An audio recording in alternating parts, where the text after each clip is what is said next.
Well, good morning. As everyone knows, we've been conducting this weekly public safety briefing since February 1st as we continue to ensure that the residents of Little Rock are apprised to what exactly are we doing to address violent crime in the state's capital city.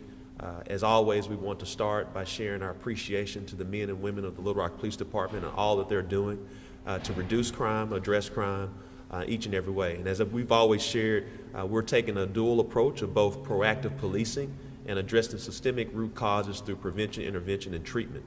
What we're experiencing is not unique to Little Rock. I've been in constant conversations with my fellow colleagues across the nation. We all are addressing violent crime, and it's good to know and reassuring that this dual approach of both proactive policing as well as prevention, intervention, treatment is the way to move forward. One, it addresses the short-term issue because we all understand that when crime hits our door, we need to address quick, fast, and in a hurry, but also we understand that we have to address the long-term issues of why crime even happens. And that is the reason why we've taken this dual approach of both proactive policing as well as prevention, intervention, and treatment. And so we want to take this time today to give some brief updates. As we've shared proactive policing, you'll hear from both Chief Humphrey and Chief Hubbard. Then also, because we understand that both Little Rock Police Department and the Little Rock Fire Department play a vital role in public safety in our city. And then secondly, we'll be just having a brief report from Michael Sanders, who's our Director of Office of Neighborhood Safety, who will be addressing the prevention, intervention, treatment, which addresses the long-term issues within youth and young adults within our city so we can save a generation. I also want to take time to continue to recognize Assistant Chiefs Helton, as well as our assistant chiefs that are here with us today, Wayne Bewley as well. And so we want to just say thank you to them and what they're doing, not only from an investigative approach, as well as our Executive Services Bureau, and Assistant Chief Haskins as well. Mr. Sanders.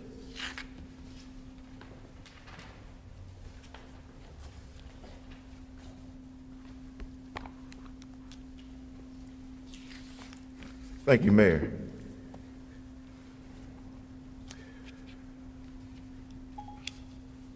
Good morning. As a result of Mayor and City Board's effort and leadership in passing the Public Health Emergency Resolution, the Department of Community Programs, Office of Neighborhood Safety, spent the past 2 weeks along with Finance, Procurement, our Grants Unit, and the City Attorney's Office working to finalize community violence reduction contracts.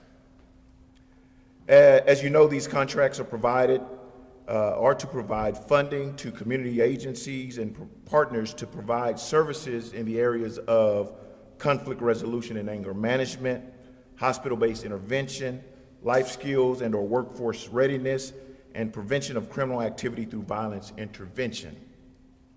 We're currently moving quickly and working with these providers that were selected to submit their final documents so that legal will be able to finalize these contracts and get the programs up and running by April 1st.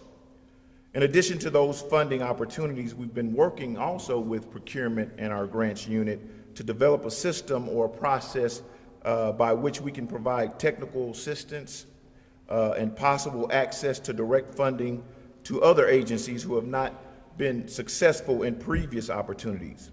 And I'd like to announce that any agency who is interested in that opportunity or those other opportunities can reach out to us at programreferral@littlerock.gov or contact us at 501-399-3420. We've also been working to complete the hirings of some additional staff.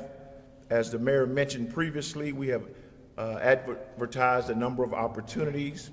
One for school-based interventionists who will be working in the schools trying to redirect and divert some of our young people to programs and services.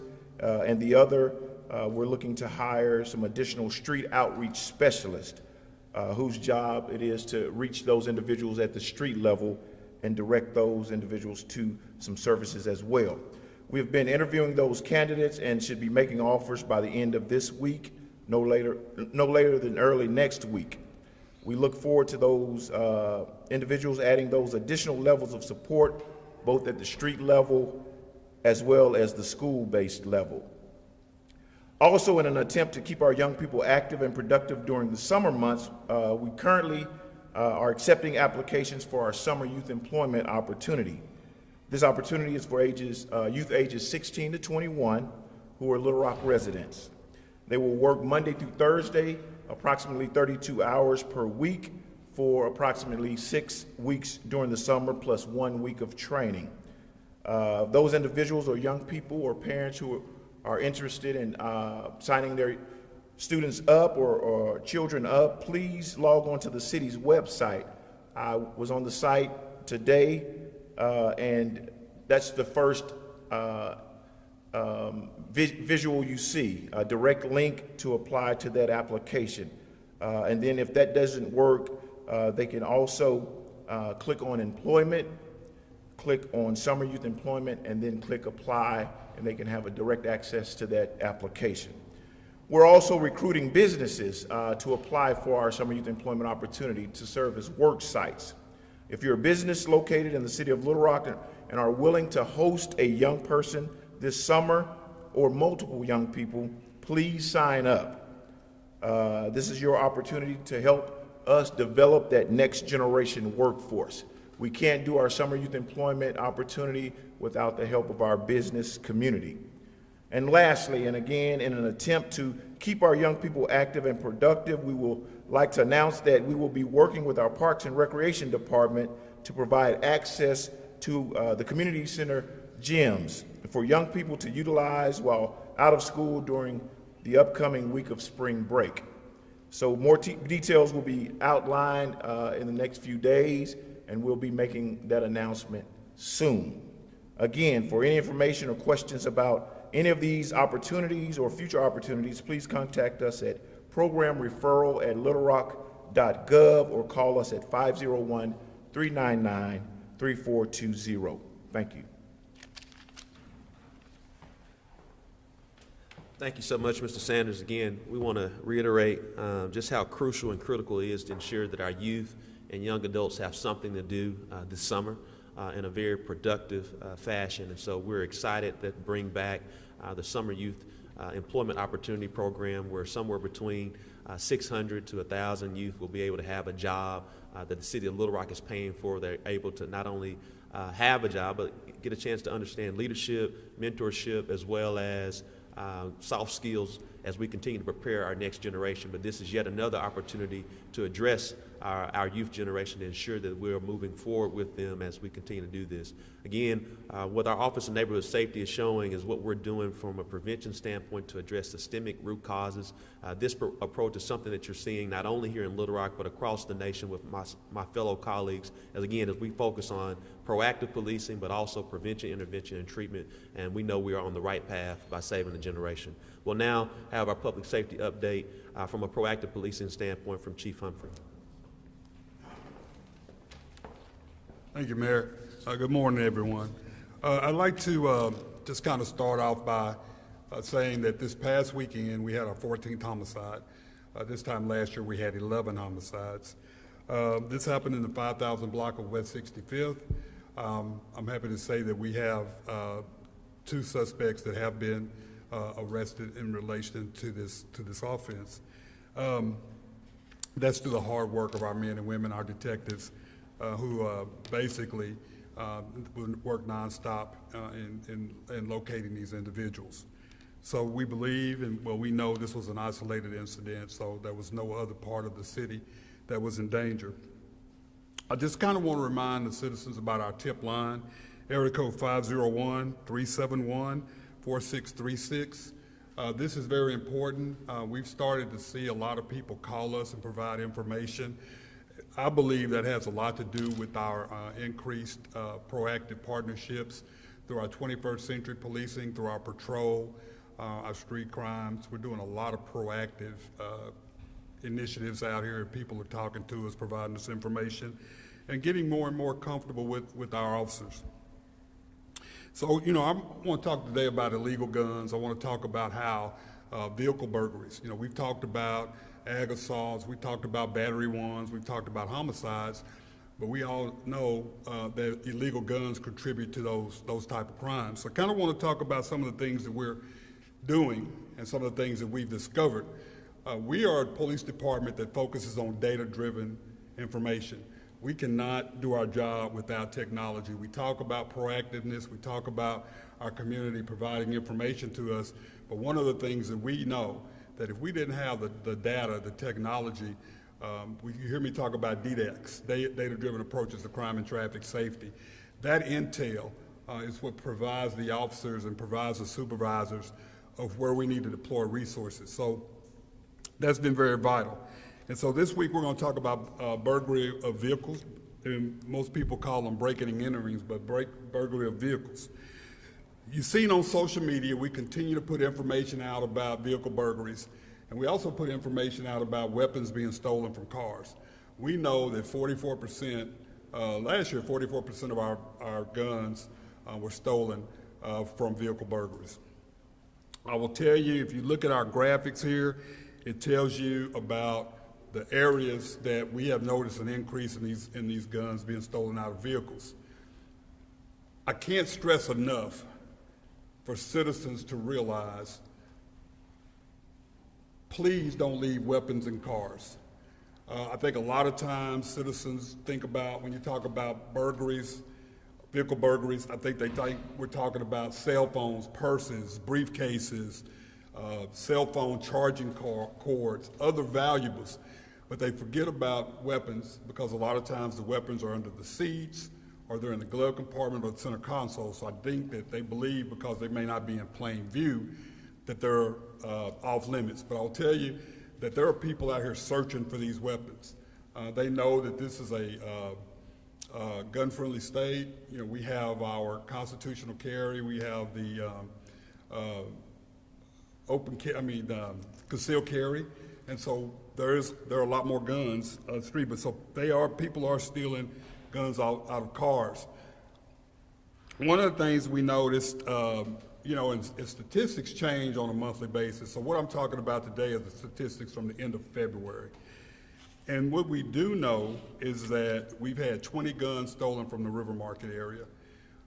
And we've had other areas it's a small, compact area that we've noticed. But what I want to share with you all is that a lot of times when there's a large number of cars, the River Market area, parking garages, parks, things like that, when citizens are out walking and they leave those guns in the car, that makes it more prone for those vehicles to be broken into, and that gun, because if they're broken into, that gun's going to be stolen. So I just wanted to tell you that that's one of the biggest areas that we've seen, but I will tell you that our initiatives are throughout the city are to focus on not just that. Because think about it, a gun that's stolen has the potential of being involved in a violent crime. And so we just ask individuals to be aware of leaving your gun in a vehicle while you're walking, while you're shopping, is not the best decision to make. So just wanted to make sure everybody understands that. As I said earlier, our numbers change from month to month. The positive thing to the weapons that are being stolen, and I always try to have a positive side to things, is that our detectives, our property detectives, and pretty much all of our detectives working together have identified several suspects in these areas that have been targeted. And we've been able to post these individuals and this information on our social media. I can't say enough about our social media platform. Mark Edwards, 21st Century Policing, Laura Martin, they're doing a great job getting this information out as soon as we can with our social media, Twitter, Facebook. So we're getting that information out to the community almost in real time, and that's been valuable. Again, I want to say we've made significant arrests in the last 6 months. And if anyone has any information about any type of property crime or any type of crime, I've given you the first number. The same number is 501-371-INFO, 501-371-4636. To date, we have seized 149 illegal weapons, and we have arrested 121 individuals that are related to those illegal weapons. So that's a big chunk right there. So we are taking weapons off the street, but also people have access. And so that's why we're trying to make sure that we try to get people to realize don't leave those guns in vehicles. Mark down your serial numbers if possible. If your home is burglarized, first thing you need to check it. If you have a weapon in your home, check and see if that weapon's been, because the more information we can get, the better, we have a better chance of recovering those vehicles, right? I mean, recovering those weapons and identifying to see if they've been involved in the crime. Our proactive measures. As you know, a few weeks ago we had courageous conversations, Second Baptist Church. That was amazing to listen.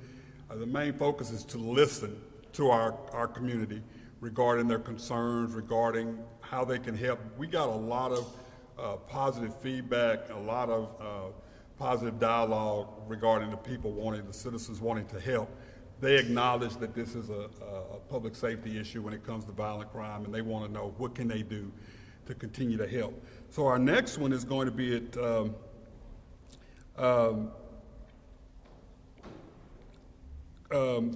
Second Baptist. It's going to be at Second Baptist Church downtown, 2222 East 8th Street. That is going to be on April the 4th.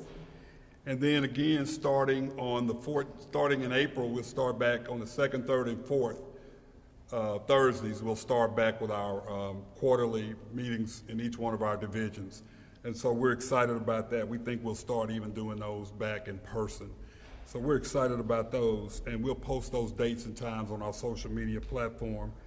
But I can't stress enough with the work of these officers out here, our patrol officers, our street crimes, our investigative services, our executive services bureau. So this is a whole, all hands on deck approach what we're seeing in our efforts to reduce violent crime. Also, just in closing, we have recently posted for 2 part-time positions, youth anti-violence advocates. We posted those recently. We've gotten numerous calls about individuals wanting to be a part of that program. These are, as I said earlier, these are part-time positions.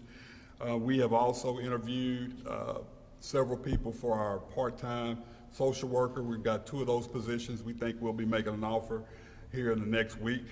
So those individuals will accommodate or partner with our full-time social worker. And so that full-time social worker program has taken off really well.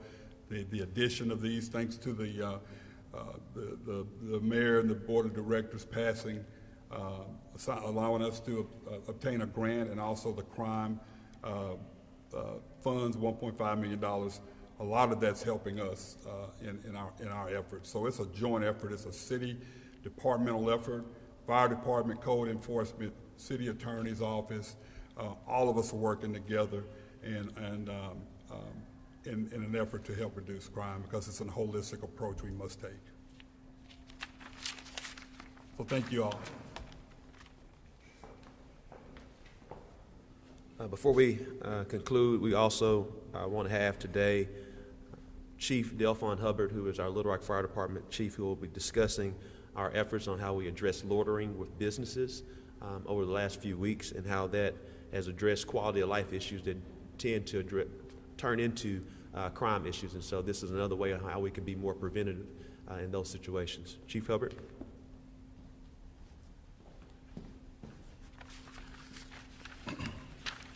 Good morning. I just wanted to share with you some of the numbers related to loitering previously and after the resolution was passed on February the 1st from the city board members. After February the 1st, myself, along with the planning director, drafted a notice to present to the business owners in regards to this new resolution. The business owners were very receptive of this notice. We considered it a great partnership to address loitering as it impacted their business, impacted the community in which they resided in. And to share with you some of those numbers, we got with Little Rock Police Communications, identified the 10 businesses that had the highest number of call volume as it relates to loitering. And so to share with you this morning some of those numbers from December of 2020 to January of 2022, this year, addresses such as 5223 South University, there were over 75 calls for service in regards to loitering. Since the resolution, there's only been one. 2608 Maple Street, there were 62 calls for service during that time period. Since that time, there's been 8. Now you ask, how did we address that? The business owners were able to address it. They said that many of those members of the community who were loitering, upon their request, they quickly removed themselves from their property. So there was no issue as far as an arrest or anything like that. They did call, but by the time enforcement got there, the individuals had left. But the message has been resounding as far as the reception from the business owners, as well as those individuals who were creating this infraction have been put on notice, and they have since removed themselves from those type of activities, because we are aware that loitering leads to and can lead to unproductive activity in the community. And so we want to have a positive impact on that. So those are just some of the numbers. We have seen a significant decrease in that particular offense, and it's had a positive impact on the business owners as well as those members in that community. Thank you. Thank you, Chief Hubbard. And before we take Q&A, just want to reiterate another announcement from Mr. Sanders, is that in addition to our Summer Youth Employment Opportunities Program, where be somewhere where the city will be paying for 600 to close to 1,000 jobs for our youth to ensure that they're productive in the summer. Also want to reiterate that we all know the spring break is this week coming up. And historically, our community centers were closed during the spring break during the daytime. And so we recently opened them up just recently for next week. And so we're really excited about that for our youth who have a spring break and they're not able to go out of town. They'll have a place to come to their local community center and have some fun. And so we want to ensure, again, that we provide opportunities for our youth to be productive, to have some fun, and to be safe. We'll now have Q&A.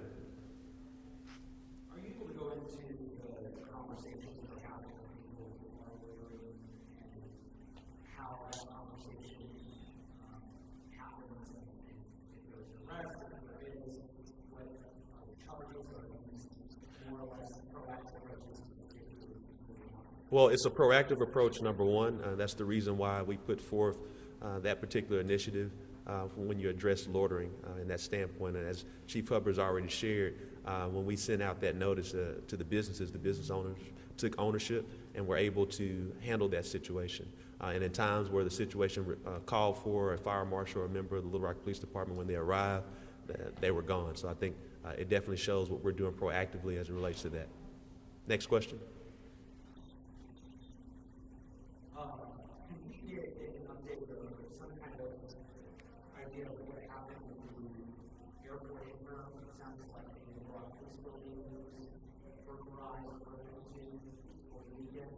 Not aware of that. Chief Humphrey? Yeah, good morning. We did have an incident that took place between early morning hours or late night hours on Sunday to early morning hours on Monday. We had one of our property rooms kind of a holding facility for us for some of our excess property that was broken into. We're in the process of going through the investigation during that time and reinforcing our looking at security cameras and doing all those measures. But at that time, it's very preliminary at this point. But as that information becomes available, we'll definitely make it available to you as well. There were some things taken. They're in the process of doing the inventory through all that at this time to basically identify everything that was taken, but there was some items that were taken. I can't confirm that none of those were weapons or anything like that that were not taken, because we don't store any weapons out at that facility. So. Next question. Seeing none.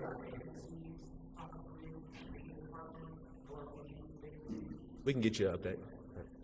Thank you so much, everyone. Have a great day.